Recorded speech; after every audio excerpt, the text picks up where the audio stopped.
Pessoal, agora a gente vai falar do pretérito perfeito.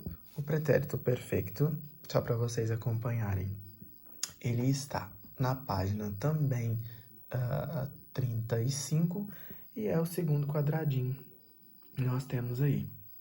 Então, o verbo haver, ele é sempre muito importante quando a gente vai falar de pretérito perfeito. Porque o verbo haver, ele vai ser conjugado junto com o particípio do verbo que está sendo pedido para formar esse pretérito perfeito. Ele serve para exprimir uma ação passada, terminada ou não, com relação com o presente. Então, é uma ação que ela terminou ou não, mas que ela tem uma relação com o presente, certo? Então, é o que a gente chama de pretérito perfeito, beleza? Em espanhol. Sempre vai precisar do verbo haver mais o particípio do verbo para poder formar isso. Eu vou explicar para vocês como. Primeiro, então, conjuga-se o verbo haver, ok? Então, a gente tem aqui o verbo haver conjugado, yo, tu, has, usted, él o ela, ha, nosotros o nosotras hemos, vosotros o vosotras habéis, ustedes, ellos, han, certo? Essa é a conjugação aqui do verbo haver. E aí, o particípio dos verbos.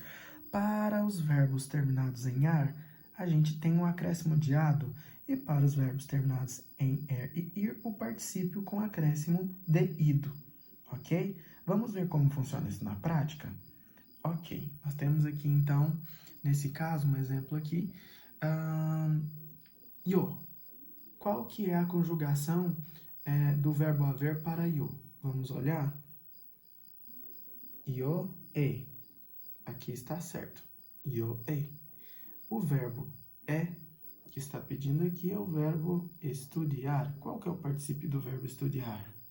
A gente tem, então, ado. Então, como vai ficar? Yo he estudiado, porque o verbo é estudar. Portanto, yo he estudiado mucho. Letra B. É uma pergunta, né? Mas é para tu. De que forma que o verbo haver fica na modalidade de tu? Tu, has. Ok? E o verbo aqui, que está pedindo nesse caso, é o verbo beber. Como fica o particípio dos verbos terminados em R, tanto R quanto IR, ido. Ok? Então, tu has bebido vino, certo? No caso da letra C, el. Vamos ver como fica o el. El, a, na conjugação do verbo haver. Qual que é o verbo que está falando aqui? Passear. Qual que é o particípio do verbo passear? Ado. Então, él ha passeado por el parque. Nesse caso é uma afirmação, não é uma pergunta. Él ha passeado por el parque. Eu falei em tom de pergunta, mas não chega a ser uma pergunta, ok? Então, nesse caso aqui, eu vou mandar a fotinha da fichinha para vocês, mas não se esqueçam que no pretérito perfeito a gente tem a conjugação do verbo haver, que é a necessidade em todos esses pronomes, para a gente olhar aqui também o particípio complementar. Então, yo he estudiado, tu has bebido, él ha pasado, porque são ações do passado que, terminadas ou não, têm alguma relação com o presente. Quando eu digo aqui, por exemplo, yo he estudiado mucho, eu tenho estudado muito. É uma ação do passado, certo? Porque eu comecei estudando em um dado momento, que eu tenho estudado, isso é no passado.